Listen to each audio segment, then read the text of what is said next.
kiss me and stay a while. I don't wanna be alone. It seems that when you're gone, I lose all control. People say I'm crazy for feeling this way. I know you see that it's messing with my head. Save me. Oh yeah, save me. What's up, y'all? It's your girl Nae. And it's your boy X. And we back with another video. Anyways, so today, y'all, we're going to be doing our traumatic birth story and how I almost lost my life. It was sad. It was real sad. I mean, I ain't know what was going on during the time because I was just out of it, but Go ahead, start from the beginning. Kick it off. But wait, before we get started, make sure you guys like, comment, and subscribe. Yeah, Go ahead and turn on the post notifications because we're going to be dropping some videos, some good content. And by the way, too, we're not making this video so that anybody can feel sorry for us or tell us, you know, great job pushing through, nothing like that. But really, it's to shed light on the fact that a lot of people going into parenthood don't understand how pregnancy and delivery actually is. And they think that, you know, nothing can go wrong when 9 times out of 10, you know, there's going to be a complication somewhere. You just hope that it's going to be very minor and it's not going to affect the mother or the child, and you can be able to walk away from it without even remembering it, you know, 3 days from later. So yeah, we're not making this video so that you guys feel sorry. And it's also, you know, because I know sometimes, well, really a lot of women may go through the similar situation that I went through. So it's just to know you're not alone, you know, and, you know, it's life. It's life. It's life. Go ahead. Start from the beginning. So anyways, when I hit 30, well, first off, let me just say I had a very normal pregnancy. My pregnancy, I just had the typical morning sickness in the first trimester, but by the second trimester, it was gone. As you guys know, I had, well, you probably didn't know, but I had an IVF baby, so I had to do a lot of the hormones and injections and medication for the first 12 weeks of being pregnant, and then once I hit the 12 weeks, I was able to stop. But because I was IVF pregnancy, it was considered high risk. So I also had to see the high risk doctor, you know, at certain spots. I also do want to mention, this is probably like, it probably didn't even have nothing to do with it, but I do think around 21 weeks, I had suspicions that I maybe had cholestasis, but my doctor said that my labs came back normal. So it could have just been, you know, a coincidence. But anywho, so when why did you think you have cholestasis? Let them know why. I thought I had it because one day my mom came out here, and when I came back home, randomly had severe itching on my hands and feet. Like, that's the #1 symptom, itching on your hands and feet, and it was like uncontrollable itching. Like, and this is the reason why I asked you to explain why, is because what a lot of people do, and I always tell people don't do this, is whenever you start to have some sort of symptom of anything, you go right to Google MD.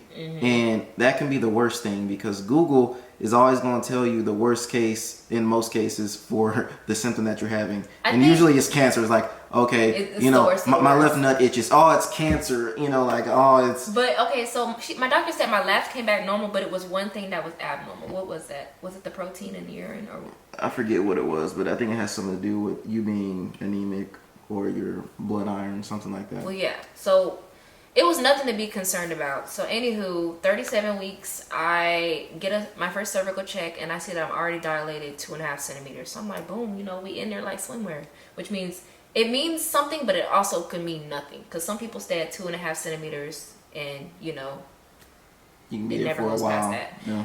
But by the time I got to 38 weeks, I was 4 centimeters, and I was like, okay, I think I want to do a membrane sweep, because mind you, my doctor was going out of town. So me personally, I would rather have gave birth with my doctor instead of a doctor that I didn't, you know, really know, and she didn't know my medical history. And to be honest, that, you know, that could be a reason why things went, you know, in the right direction. You know, had we not did the membrane sweep and some random doctor that never worked with NAOMI had, you know, been in charge of delivering the baby, who knows what could have happened. So, you know, that's why I always say, you know, at the end of the day, everything plays out the way it should, and regardless of what traumatic experiences or tragedies you go through, you know, life has a way of fixing itself. So So I get my membrane sweep. I'm like, okay, hopefully this does put me into labor. My doctor did tell me it works for some people and sometimes it doesn't work. So I'm like, okay, boom. We come home. I do a little bit of walking and walking up the stairs. Mostly I'm lazy at this point. I'm just very tired. So I'm like, I'm gonna be chilling. So we walked a little bit outside. I want to say nothing too crazy. We came back. We walked in our neighborhood for a little bit, like 10-15 minutes. Came back home. It's hot out here. We out here in Texas. We got Chick-fil-A. Yeah, we got some Chick-fil-A.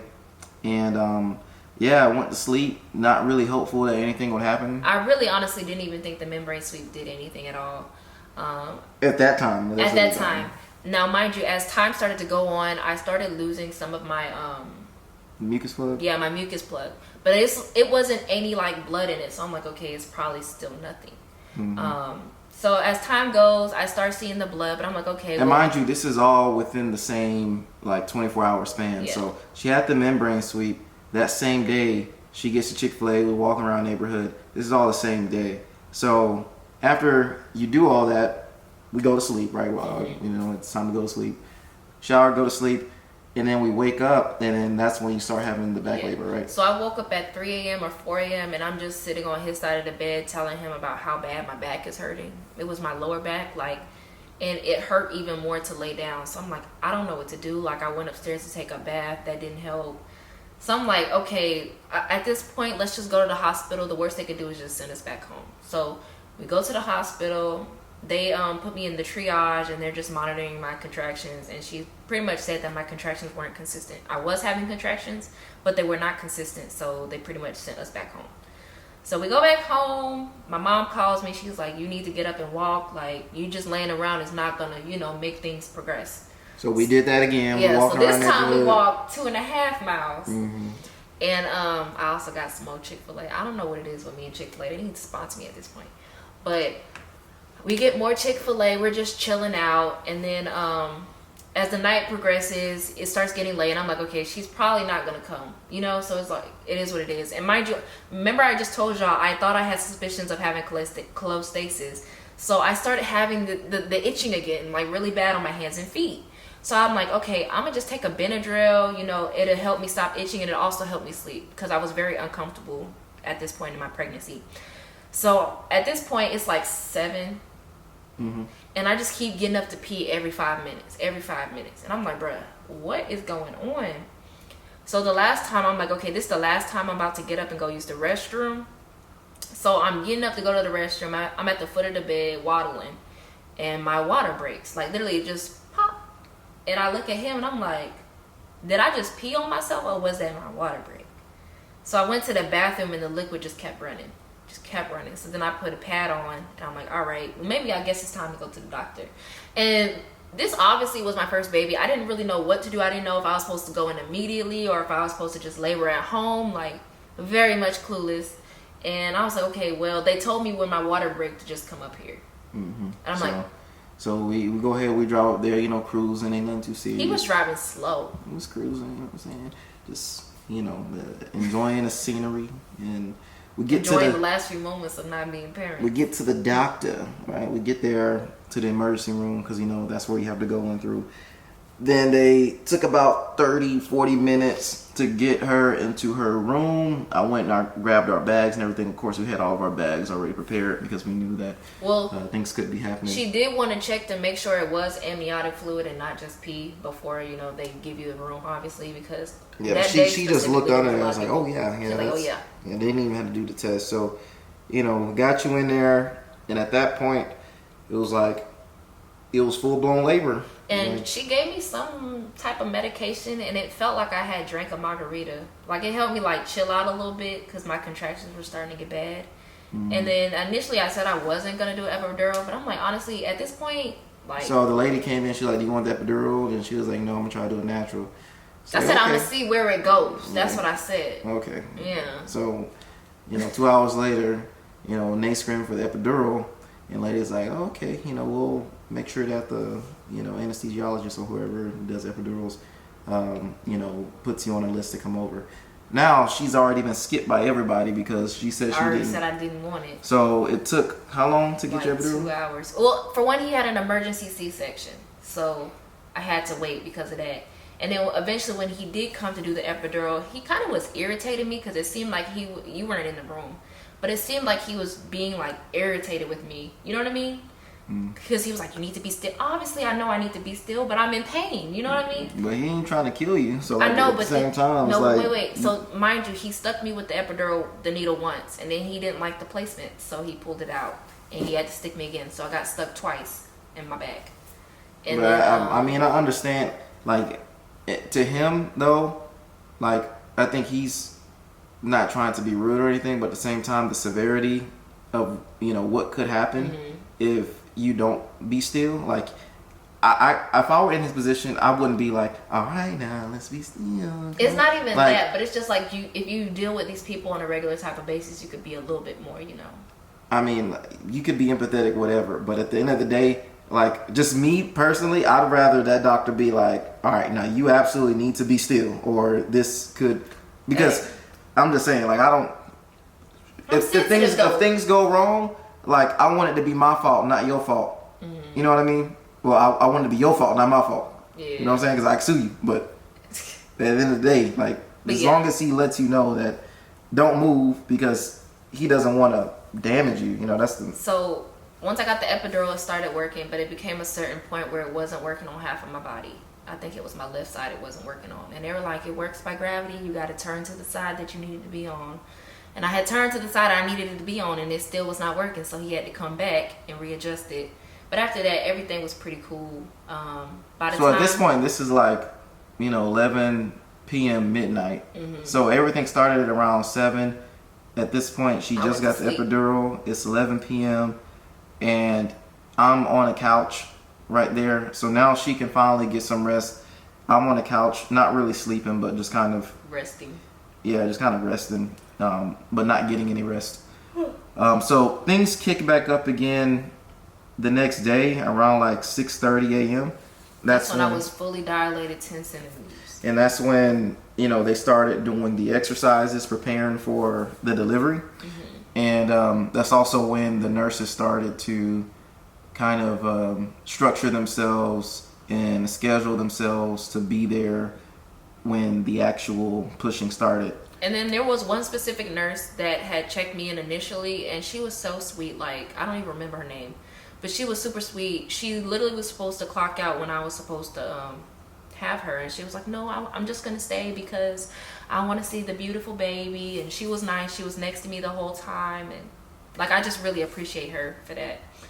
Yeah, that's what I always say too. It's important that whenever you decide to do anything medical, especially when your life is in the hands of someone else, that you trust that person or persons, that they are going to do their best to make sure that you come out of it on the right side of things. I think a lot of times people they don't have relationships with their medical experts, their OBG or doctors, and the doctors, for those types of clients, they look at them as clients and not like, and I'm not trying to project that all, medical people are like this, but it's a human thing, right? If I don't know somebody, then it's hard for me to, sympathize, empathize with them for specific things, right? But if I know that person, then it's like, okay, I feel you. I want to help you. I want to make sure that we together work through this. And so, my OB, I've known her just as long as I've known him. Like, literally since we moved in together, that's been my OB. And she's been amazing. She actually did my endometrioma surgery removal, which is why I wanted to keep her to have my child. And I want to keep her for future babies if I do have them. So I'm super thankful for her. So back to the story, though. I know we kind of got sidetracked. But so it's like 6:30 now. The exercise already happened. 7 o'clock comes by. And at this point, we're just kind of waiting for her OB to be ready. After she's, of course, OBs, they're delivering babies pretty much. They're delivering babies and working in the office. So they have to go back and forth. So after she finished delivering her last baby, she comes in. It's like maybe 7:20, 7:25-ish. And that's when they set up the lights. That's when all the nurses get in position. And there's like 10 people in the room. Yeah, it's go time at that point. So I'm out there. I'm waiting for everything to go down. And literally the pushing starts at around probably like 7:45-ish maybe. Oh, well, yeah. Yeah, because the setup took longer than anything. They got to take out all the knives and all the equipment, whatever. So the pushing started literally around like 7:43, 7:45 in that time slot. And it was quick. It only lasted like 5 minutes, but it was a very long 5 minutes. So, like I said, I had front row seat to everything. So as soon as she started pushing, you could see the head start to pop out. And it was really only like that much of the head, but you could see that it was very hairy. Like she had a whole lot of hair. So much hair. Every time she would push, a little bit more would come out to the point where the baby's head was out, but like it was just choking around her neck. And the doctor was like, "Nae, you need to push. You need to push." And Amari's head was literally outside for like 45 seconds, just turning purple. And at this point, I'm like, "You need to push!" Like we all yelling at her, and she's like, "Oh, I'm trying." I think it's because my epidural hadn't wore off a lot, so like I couldn't really feel when my contractions were, so I didn't really know when to push. The long story short, she pushes a bit more, and the doctor like uses her hands like this and sticks inside, and notices that Amari is flipped the wrong way, and the umbilical cord is like tied around her shoulder, and her neck. And of course, that's not what you want, right? So what she does is she like uses her hand and like pushes down on her shoulder, and she's constantly telling Nae, "All right, you need to push." And at this point, like her voice is different. It's not like very calm and soothing. It's like, "All right, be for real. You better, like, you know what I'm talking about." So Nae is finally pushing. She finally is able to like mosey her on out of the cooter. Yeah, the cootie. And she unwraps her with the umbilical cord. Mind you, the baby... Her shoulder is stuck at this point. Yeah, her shoulder was stuck. That's what took her so long. The shoulder was stuck in the umbilical cord, was wrapped around, all that good stuff. As soon as the baby comes out, of course, she's purple. I'm looking at her, and I'm like, "Oh my God, like, what's going on?" Like, she's out. Well, and she was chilling. She was just straight chilling. She just started looking around, and then, the doctor gives the baby to Nae, and I couldn't see her face. And I'm just looking at her, and Nae's like, "Why isn't she crying?" And I'm like, "Oh, she's good. She's chilling." Everybody's like, "Yeah, she's chilling." And Nae's like, "Why isn't she crying?" I didn't hear nothing. I couldn't see her face. And then you just start crying, and then like 2 seconds after you start crying, that's when the baby starts crying. So it's just like I could clearly see her. She was just chilling. She's like looking around, like, "Yo, what is going on?" Mm-hmm. But my doctor did say for future pregnancies, we're gonna have to monitor the baby's weight, because she wasn't a crazy big baby. She was like 7 pounds 5 ounces, but clearly too big for me. So, and also too, this is when the actual that's nothing yet. Yeah. This is when the actual life-threatening piece begins, because I've been doing a whole lot of research. My sister's a nurse. She told me a lot about pregnancies and delivery, stuff like that. So I know that there are certain things that can happen, especially after the birth, that can, lead you in the wrong direction. And if you didn't know, Black women are #1 for maternal deaths in the U.S. So as I'm looking at the doctor trying to, I guess, finish up the pregnancy delivery process. I had a second-degree tear. Yeah, she had a tear, right?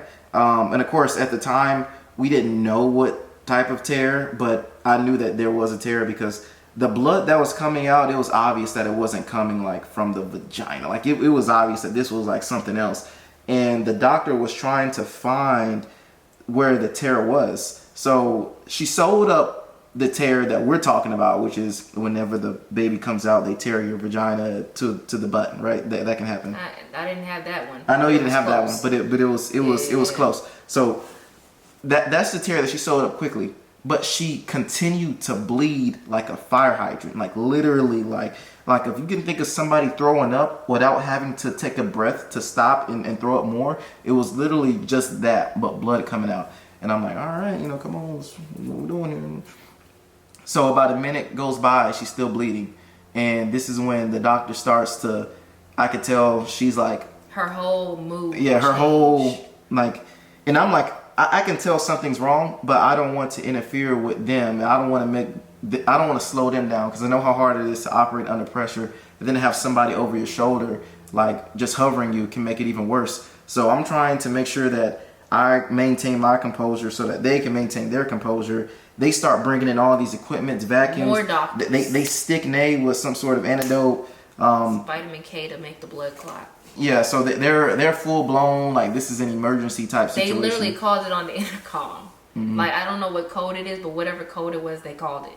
So, and more nurses are rushing in. At this point, it feels like it's like 20 people up in the room. And mind you, Nae is holding the baby, ha-haing on FaceTime with her mom and grandma, not even knowing what the hell's going on. I didn't know what was going on. I'm over here just like, dang, I'm about to be a widower if they don't, get it together. Like this is not looking good. The doctor was moving quick. Like, yeah, they were doing their job. She was quiet. So they're bringing all the equipment. I could see her trying to find, like she's literally, and it's so bloody that you cannot see anything. So I'm like, how can she even find anything? She's like moving stuff around, moving blood around, trying to find where the tear or whatever is. Long story short, the bleeding stops dramatically. Even though you still bleed and you still leak, it stops dramatically.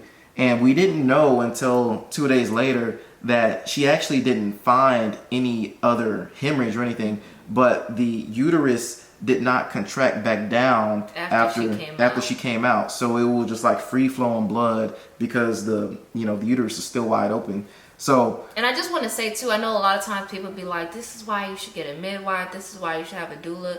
There was nothing that my doctor did wrong. That was just one of those instances where, that's what happened at that moment. Like, she wasn't pulling on the umbilical cord to get the placenta out. Like, she literally wasn't doing any of that. It just happened.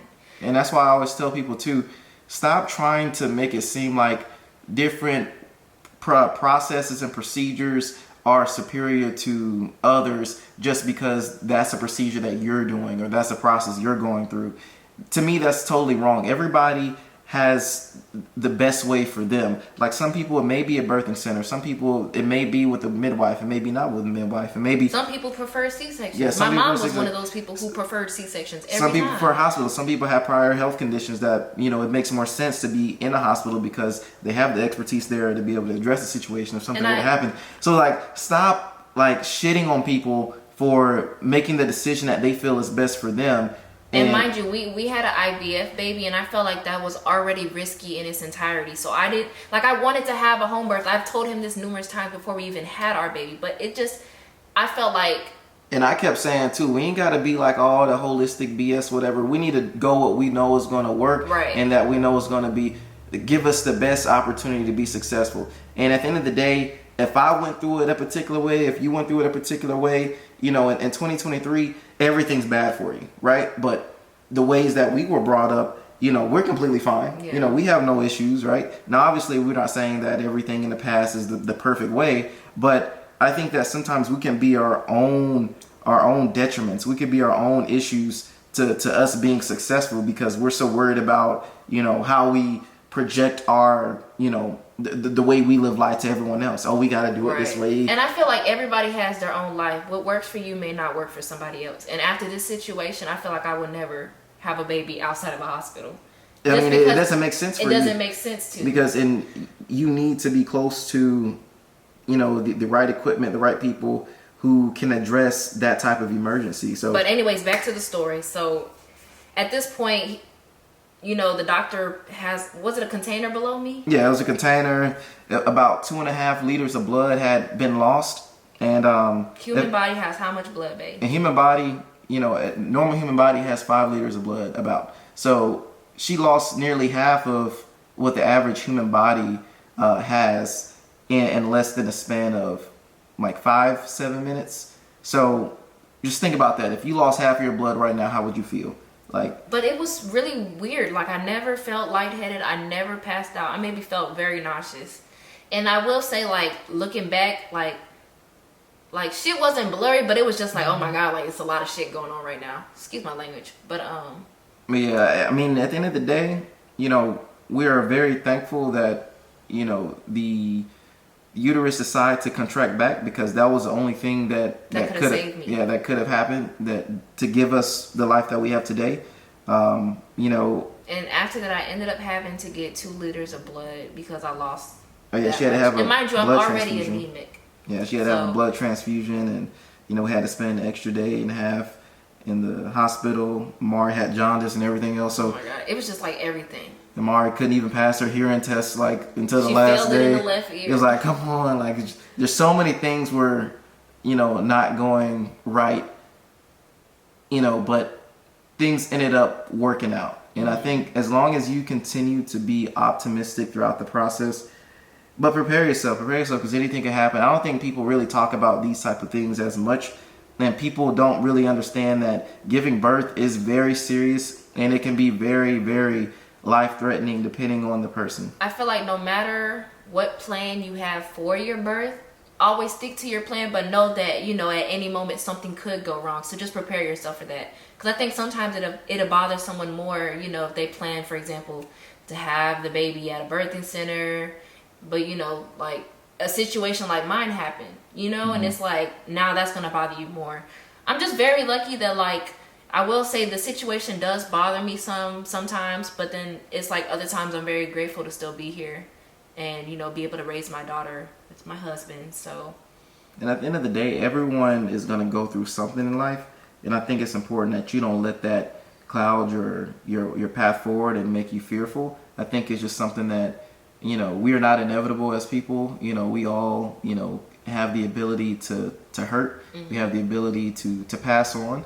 And it's not to scare anyone, but I think it's to put things in perspective that you need to educate yourself and align yourself with people who have your best interests in all aspects of life.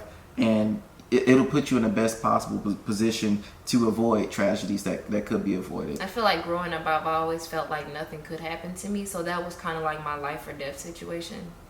Like thinking about it now that I could not have been here for my daughter and him, it bothers me more now. And it does scare me for future kids. But it's not to say that just because it happened this time that it would happen the next pregnancy. Mm-hmm. We just pray that it wouldn't. Each one is different. But let's go ahead and end the video now because the camera probably about to cut off. But this has been our story. If you want us to go in more detail about any specific areas, please let us know. If you also haven't seen the IVF video questionnaire video, go ahead and check that out. We'll be posting more videos regularly. Thank you guys for watching. Love you guys. Peace.